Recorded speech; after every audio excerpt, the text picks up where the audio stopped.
Well, here's the truth. Detachment is not pretty, and it's not peaceful at first. Detachment isn't pretty and it's not peaceful at first. Well, we had the Functional Melancholic starting us off with something quite deep and interesting to talk about today. The video is going to be about breakups, love, and detachment. Is detachment just a way of being cold and completely disengaging with any emotions or having any emotional life whatsoever? And what happens when you no longer have a significant other on your side? There's a loneliness. On the other side, on the flip side, how many of us just feel lonely when we're actually with someone significant? It's an important question to contemplate. And why is that? I think the majority of us just want to be seen and understood, and so often within a relationship that starts to dilute. At the beginning, we feel seen, we feel loved, we feel energized. And as time goes by, that connection changes. And I want to look into that a bit and discuss that in the video. If I am feeling lonely, I will kind of shut myself down more. I like to bury everything within myself. Are you lonely? Oh, absolutely. I have a lot going on in my head all the time, and it gets so much louder when people aren't around me. When are you actually loneliest? Usually when I'm in a room full of people. Are you lonely? Oh yeah. Are you lonely? Yeah. How come? Are you gonna make me emotional? And then I got out of a pretty on again, off again relationship with someone. And then after that, it's just kind of been hard to move on. I had this foolish notion that if I served out a year of grieving, that it was the right time. And I quickly realized that is not the case, that there's no timetable for something like that. Detachment after a breakup of any sort, especially when you've loved someone for a long time, it can feel like a death. It can feel like emotional frostbite. It certainly doesn't feel peaceful at first, but then things can change. If you start to put it in your brain in a certain way. The reason why you feel so much pain after a breakup, for the majority of people, is because of the ego. The ego doesn't want to let go of the control it has over your significant other. And certainly if they break it off with you, the ego doesn't like that. It feels that it has been rejected. And then it starts questioning itself about how important or significant it ever was to that person. You start questioning, well, what was it about me that they couldn't love? But it's so much deeper than you think. And we're going to talk about all of that. Most people, when they think of detachment, and I've often been told after a breakup, oh, you're so cold. How can you just move on?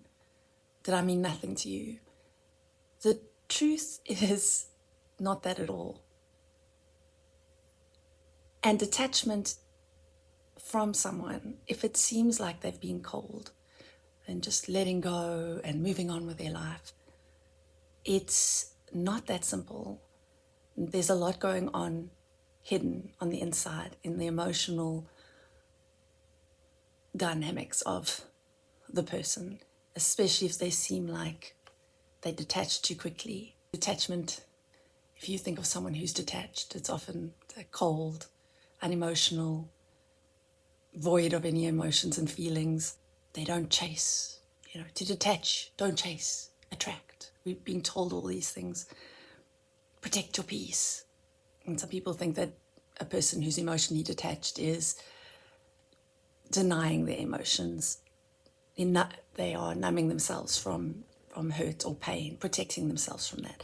But the deeper detachment, the real definition of detachment, doesn't need you to numb yourself and doesn't need you to become less than what you are.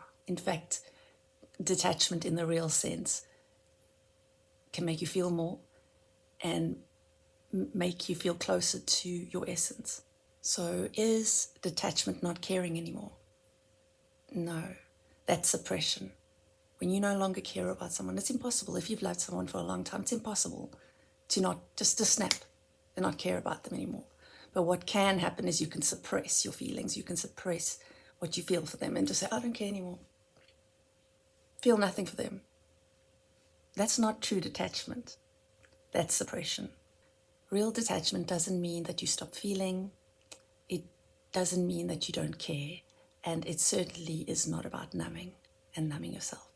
Real detachment means you stop needing that love as a drug, needing that person to feel whole within yourself. Real detachment means that you stop needing to hold on to things that wasn't meant for you in the first place. Often things in life are meant for you for a certain amount of time. And when the time is over, you need to let go. I think so many people don't understand that. I've been shamed and accused of not being committed because I just let go. And apparently I let go too soon. I didn't give it a chance. But there's a natural cycle in life, I feel, in my gut. We are there to enjoy the beautiful moments we have with people.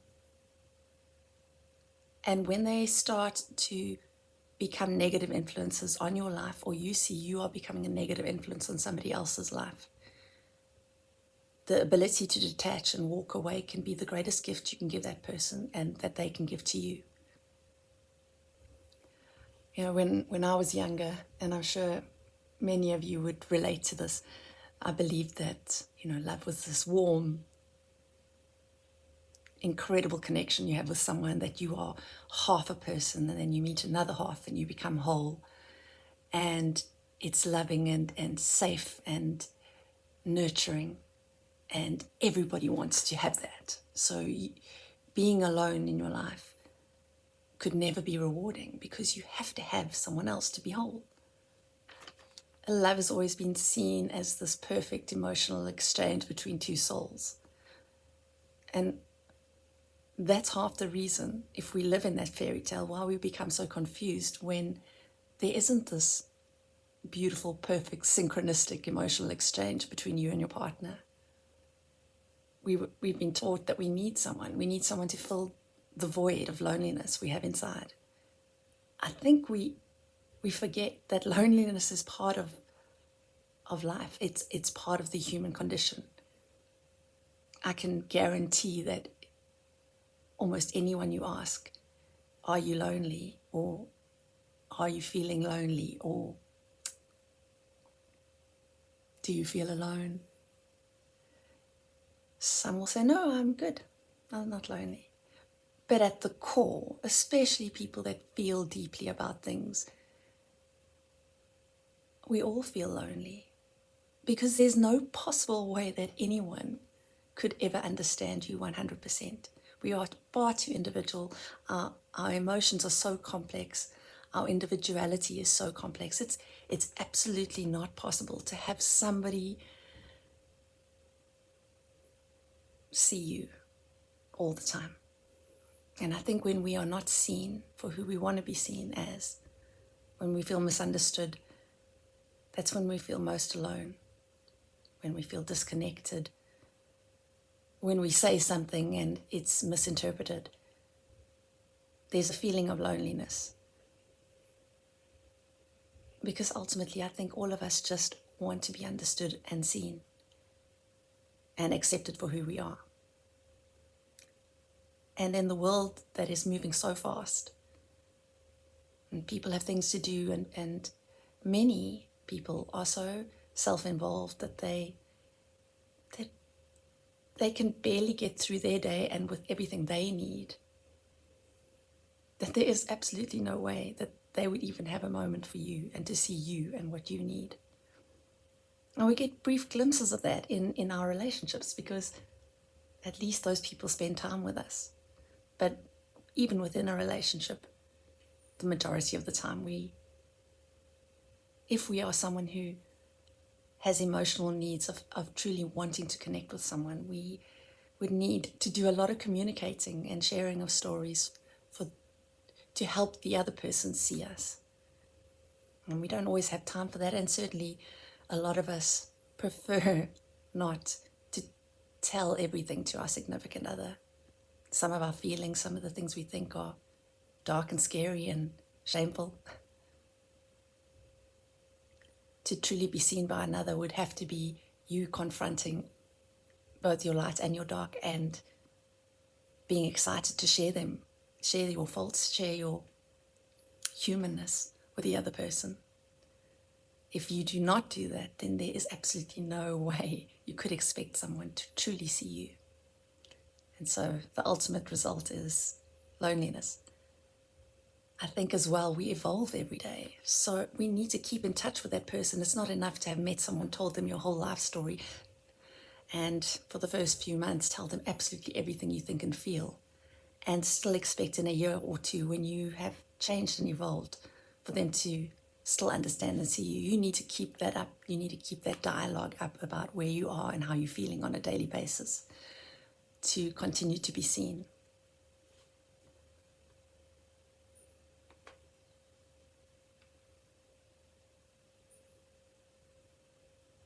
How often have we got into relationships because we're just two people with childhood traumas, and those childhood traumas draw us together. So often love is actually dependency. It's not real connection. I think as a young child, almost all of us can relate to the fact that we're told and made to believe that our happiness comes from the outside and from other people's observations of us, reactions to us, and we need to do things in order to gain the approval and affirmation of others. And in turn, that is something that makes you feel happy and that you're connecting with people and that you're not lonely. We've used other people to help us emotionally regulate. And that's why we feel that it is other people that give us peace and happiness. That's something that we've been taught as society, that it comes from the outside, but it's actually internal. It's constantly within us. Peace is constantly within us. I think from the breakups and it's not always about breakups with the opposite sex or with your partner, but anytime, even when a friendship has ended, there's a mourning process that happens, and we miss the other person, we miss that friend, or we miss a partner. We forget that what we're missing is not the person, but how we felt when we were around that person, what that person brought out in us, and what that person saw in us, how they built us up when we were weak, how they made us feel less lonely in certain moments. And now when we are alone, we don't have that mirror to reflect off. Many of us need to see our reflection in the eyes of others in order to feel affirmed and to feel good about ourselves. And once we lose someone who's important to us, there is a sort of ego death. There is the ego itself fighting like crazy to try and acquire that thing that made us feel good and made us feel whole. And that ego has to surrender and let go to the fact that that person is no longer there. And as time goes by, we actually realize we didn't need them in the first place to be whole. I think attachment tricks us into feeling that, yes, we need someone. But actually, what we need is the affirmations, the feelings of praise and love, and the feeling of being chosen. If someone says, hey, out of the whole world, I pick you. I want to marry you. I want to be with you. The ego loves that. We feel important because someone is choosing us above everyone else. So detachment in many ways is not about pushing people away or isolating yourself.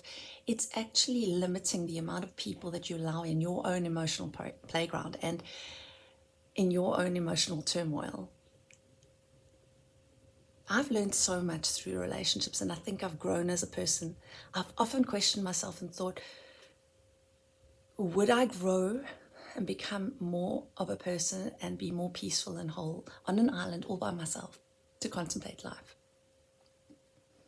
Or would I grow the most through someone else? And the fact is, you grow more through someone else. It's painful, it's disarming, and many emotions that are very uncomfortable will come out when you are in a relationship with someone, whether that be because we get triggered, our childhood traumas get triggered when we are in contact with someone who is close to us. And through those triggers, we learn to deal and work through those traumas we had. I think that spending your life alone, you shelter yourself from being triggered. But then you shelter yourself from being fully healed, because we need to be triggered in order to confront our issues. Love is not about chaining someone to your happiness. Love is not about consuming someone. Love is not about using somebody else for your own emotional medication. Isn't the whole idea of love that it is selfless? It is not about what you are getting. I don't even know if it's about what you are giving. I think it's that space in between, that peaceful space where both of you are able to just breathe. When life is so chaotic and full of criticism and shaming and guilt, isn't it a wonderful space to be with someone where none of that is evident when you are with them? It's just a feeling of peace, acceptance, love and connection. So in a way, many of us see love as some sort of transaction. But pure love is actually just awareness, being with someone in the moment, being present. Taking in all of them, seeing them as a sacred moment in time. And real love, you don't need to cling to it, because we already know that anything that is real in life can never disappear, can never go away. That when it's true love or true connection, even if you are no longer with each other, that connection and love will still be there. Because true love or real love doesn't disappear overnight. And the reality is we cling to things that we don't want to lose. There's a fear in us that I cannot lose this person or this thing. It will destroy me. But we see over and over again in life, the more we hold on to something, the more it starts to trickle through our fingers. And yet, the more we let go of something and surrender and allow space for that person to grow and for your relationship to grow, patience, timing, allowing things naturally to evolve, that draws someone in and that makes them want to stay. Love and fear cannot be, they're incompatible. They can't be in the same place. So if you love someone and it's fear-driven, in the way that I can't lose this person, I'm going to do absolutely everything to make them stay. Love and fear and grasping are incompatible. It will end. Those two forces cannot be in the same place. The bottom line is, when you are clinging to things and fearing loss of anything, it's about the ego. And love, true love, is beyond the ego. The ego is about control. What can I get? Do I look good with this person? Do they make me feel good? It's all about me, me, me. Real love is not, it's not about me and what I can get and how I feel. True love, I think, is just peace. Peace within another.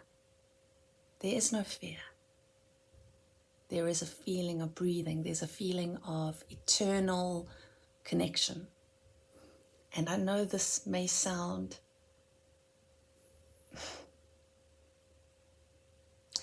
I think most people watching this will think that this is impossible.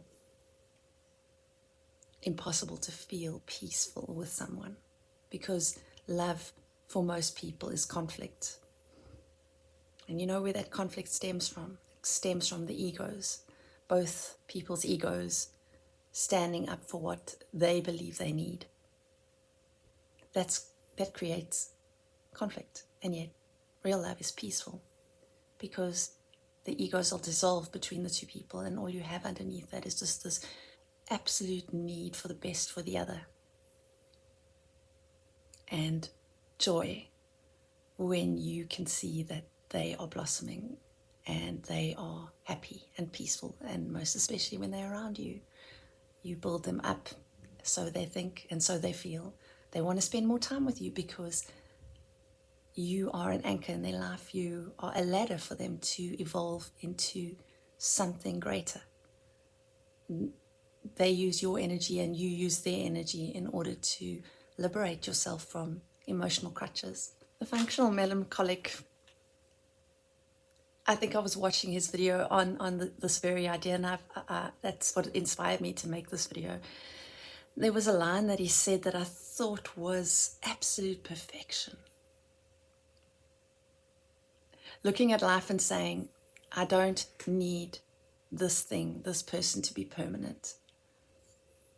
It's just a beautiful moment. It's just a beautiful person, and I'm just enjoying it as it is right now. That is love.